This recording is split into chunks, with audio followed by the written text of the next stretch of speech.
Aku kembali menceritakan kisah horor. Sekarang kita beralih ke teror keluarga kecil dan tepatnya seorang janda dan bayinya yang baru saja lahir dan diteror selama berbulan-bulan. Setelah itu memutuskan mengontrak sebuah rumah di Semarang. Dia tinggal di rumah sewa atau rumah kontrakan yang cukup angker di daerah Semarang. Dan pengalaman ini dialami pada tahun 2017 lalu bernama Melati. Sebelumnya, aku mau minta maaf karena nggak bisa menyebutkan nama aslinya. Karena rumah kontrakan itu masih ada dan saat ini masih dikontrakan juga. Dan Melati juga masih berhubungan baik dengan beberapa tetangga di sana sampai sekarang.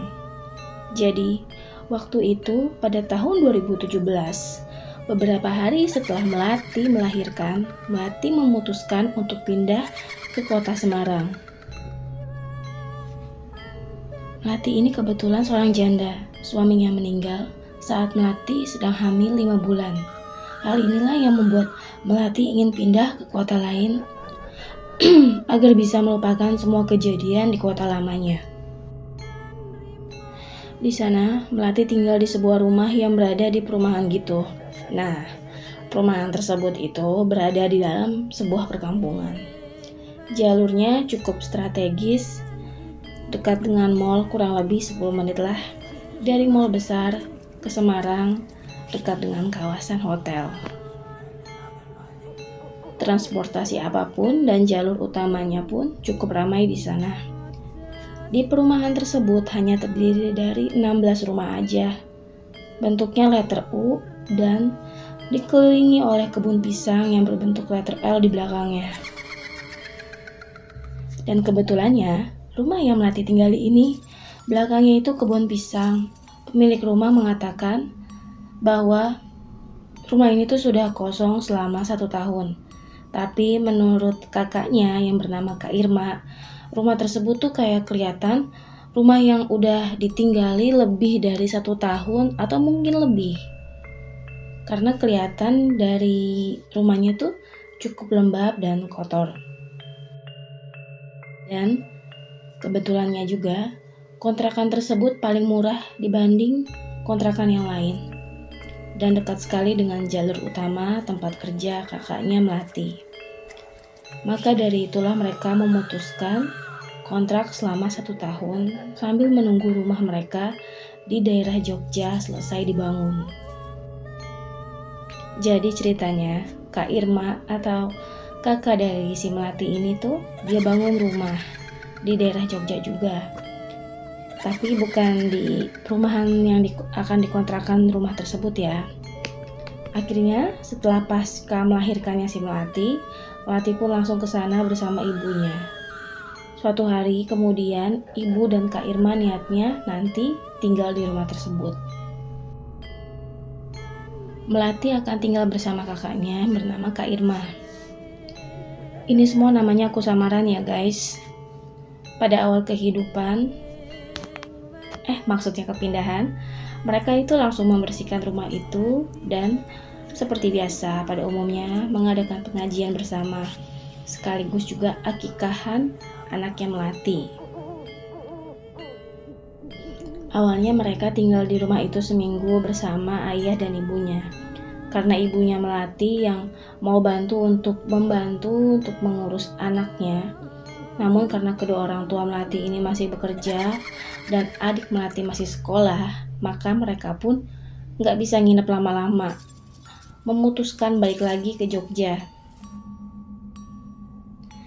Akhirnya mereka tinggal bertiga di rumah itu, terdiri dari Kak Irma, Melati, dan bayinya bernama Una. Aku akan ceritakan sedikit bagaimana denah rumahnya di sana. Jadi kayak gini ya guys. Ada teras rumah besar di bagian depan. Setelah itu, ada ruangan tamu dan ruang keluarga. Ke kiri ada 2 kamar, kamar depan dan kamar besar. Di tengah-tengahnya itu ada kamar mandi. Di bagian belakang ada halaman yang gak beratap dan ada sumurnya. Di dekat sumur itu ada kamar mandi belakang. Di sisi kanannya dekat halaman ada tempat cuci piring. Habis itu dapur, baru garasi. Kak Irma ini tidur di kamar besar dan Melati serta bayinya tidur di kamar depan. Pada nggak ada kejadian aneh apapun di sana awal-awal. Namun setelah sebulan Melati di sana, kejadian demi kejadian pun dimulai. Seperti setiap kali Kak Irma kerja, si Melati ini di rumah sendirian aja bareng bayinya. Kak Irma bekerja dari jam 7 pagi sampai jam 3 sore atau jam 9 pagi sampai jam 7 malam. Seperti biasa, bayinya ini ditidurkan oleh Melati di ruang keluarga. Dan setelah itu Melati ninggalin si bayinya buat nyuci baju. Karena kan ruang keluarga ini nggak besar dan biasanya juga bayinya tenang-tenang aja tidur di situ. Tapi tiba-tiba bayinya tuh nangis, jadi rewel dan sering nangis gitu. Dan kejadian itu berlangsung beberapa hari hingga akhirnya cukup mengganggu Melati dalam mengerjakan pekerjaan rumahnya. Hingga suatu hari mereka di ruang keluarga, Melati nidurin selesai teleponan sama ibunya.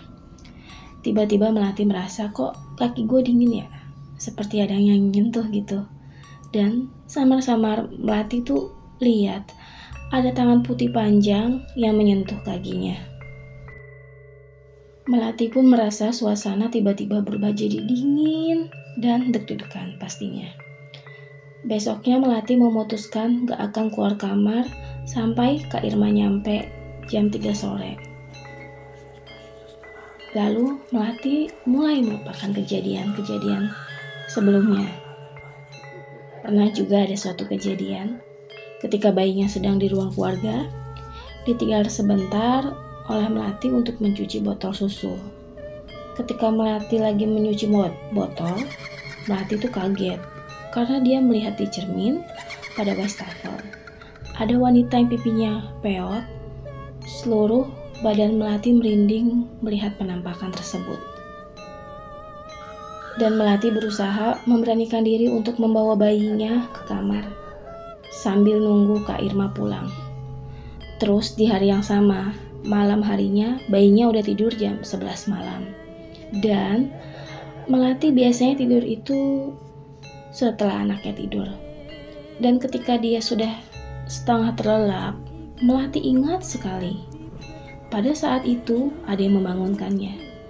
Ada yang memanggil nama orang lain. Hai Nova, hai Diva. Dan panggilan ketiga, hai Melati. Melati membuka matanya pelan-pelan. Tepat di bawah kakinya, Melati melihat ada seorang wanita. Dia berdiri menggunakan pakaian warna merah.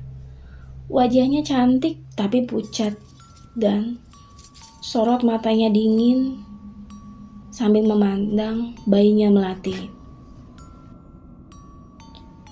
Melati akhirnya langsung ambil handphone dan melihat jam. Ternyata sudah menunjukkan jam 1 pagi. Melati yang takut, dia langsung begadang dan memeluk bayinya semalaman. Gak berani tidur untuk jagain bayinya sampai subuh. Melati juga gak pernah cerita apapun ke Kak Irma. Karena dia takut, Kak Irma nanti malah jadi ikut takut juga. Dan juga bisa bikin orang tuanya khawatir di Jogja sana. Tapi semenjak kejadian tersebut, Melati sendiri sering mendengar ada yang berbisik di telinganya. Seperti menyuruhnya untuk menenggelamkan bayinya ke ember. Atau ketika Melati lagi mandiin si bayinya, ada bisikan untuk mencekik bayinya. Melati gak tahu sebenarnya ini tuh efek baby blues atau bukan. Tapi kejadian ini tuh terus berulang-ulang selama 3 bulan setelah Melati melahirkan. Atau mungkin karena perasaan kesepian, atau mungkin juga karena stres, pikir Melati saat itu. Setelah kejadian didatangi wanita baju merah itu tuh ngebuat si Melati jadi susah tidur. Melati selalu waspada, begadang tiap malam. sambil jagain anaknya. Setelah beberapa hari kemudian, sekitar 2 minggu sejak kejadian pertama didatangi wanita berbaju merah itu, bayinya mulai rewel. Melati menggendong pelan-pelan pun tetap gak mau tidur bayinya. Udah dikasih susu, tetap aja nangis. Bayinya baru bisa tidur itu tuh sekitar jam 2 pagi ke atas. Dan Melati juga baru bisa tidur di jam tersebut. Beberapa lama kemudian, Melati merasa baru lagi sebentar aja dia merem, tiba-tiba kebangun lagi. Karena dia mendengar lagi ada suara yang memanggil-manggil namanya. Dan betul aja, ada sosok wanita berbaju merah itu datang lagi. Aduh, tapi ini yang paling seremnya ya. Itu wanita baju merah gak datang sendirian. Dia datang bareng anak kecil perempuan sekitar umur 7-8 tahun. Wanita yang kecil yang memakai baju merah juga itu sambil menggendong boneka. Rambut mereka berdua sama-sama panjang dan cuma ketawa cengar-cengir aja. Sedang si wanita dewasa yang baju merah tadi itu ngomong, "Sabar Melati, anak itu milikku," dengan suara seraknya. Malam berikutnya, Kak Irma harus tugas malam dan mereka bertiga harus di rumah sendirian. Karena bingung dan takut, sempat kepikiran juga sih Melati untuk nginep di hotel. Tapi dia takut dimarahin sama bapaknya. Akhirnya Melati terpaksa dan memberanikan diri di rumah sendirian. Sekitar jam 2 pagi, bayinya tiba-tiba terbangun, nangis menjerit, tapi tanpa keluarin air mata dan teriak-teriak di rumah. Melati bingung waktu itu, harus minta tolong sama siapa.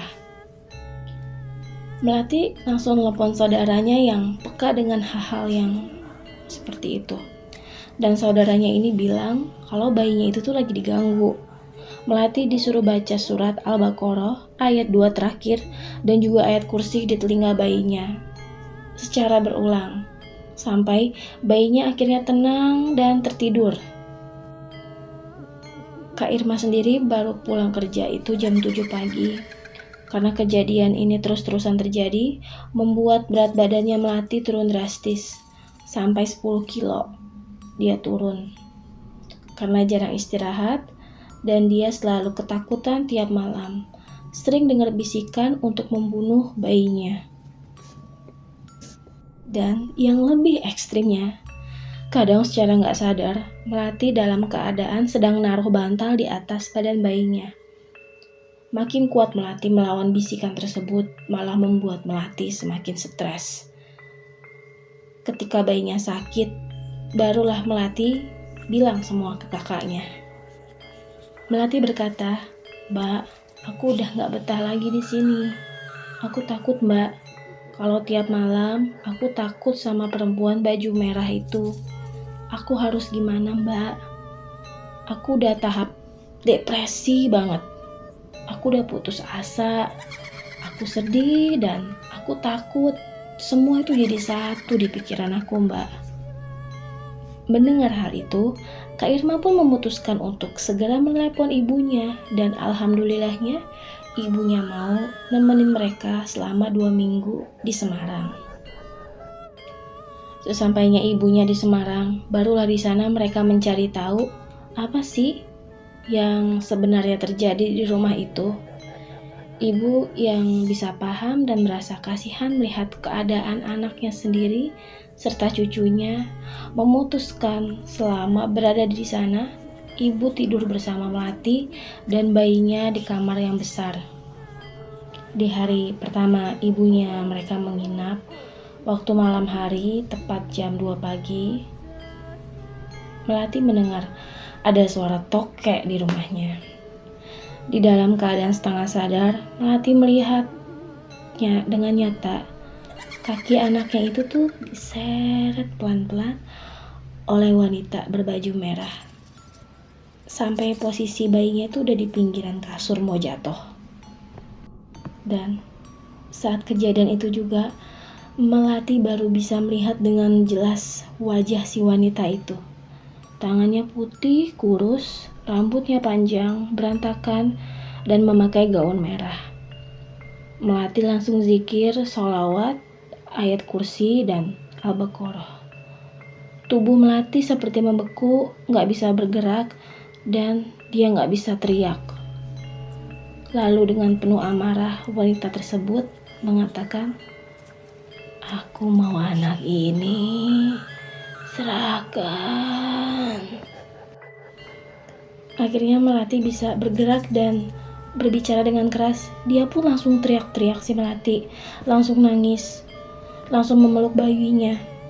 Ibunya kaget mendengar hal itu dan akhirnya mereka bertiga memutuskan untuk tidak melanjutkan tidur supaya tetap terjaga untuk ngawasin bayinya. Dan besok paginya, ibunya Melati pun langsung menghubungi saudara yang lain yang bisa menangani gangguan-gangguan jin kayak gini. Besoknya setelah Isya, saudaranya datang ke rumahnya. Saudaranya ini mulai sholat dan dia mulai baca doa. Nama saudaranya itu Om Dito. Om Dito minta supaya Melati nyedain air garam kasar. Om Dito bilang, emang di sini tuh ada 2 perempuan. Yang satu anak-anak dan yang satu perempuan tua.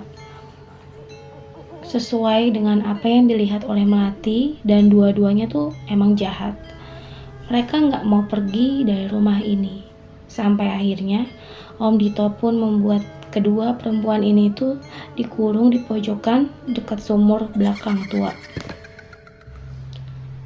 Dengan dikurungnya mereka, maka sudah selesaikah teror ini? Tapi ternyata enggak. Semenjak dua makhluk itu dikurung, bayinya jadi lebih sering sakit. Tiba-tiba badannya demam tinggi, sampai setiap bulan bisa 2 atau 3 kali masuk ke IGD. Dan anehnya, dokter nggak bisa menemukan penyakit bayinya. Cerita di part 1 selesai, dan akan aku lanjutkan di part kedua nanti. Terima kasih banyak ya kalian sudah mendengarkan dan menonton aku. Kalau kalian suka video ini, klik like. Jangan lupa komen di bawah. Jangan lupa nyalain notifikasinya supaya kalian tahu kalau aku upload video baru. Dan jangan lupa untuk klik tombol subscribe channel aku. Dadah, assalamualaikum.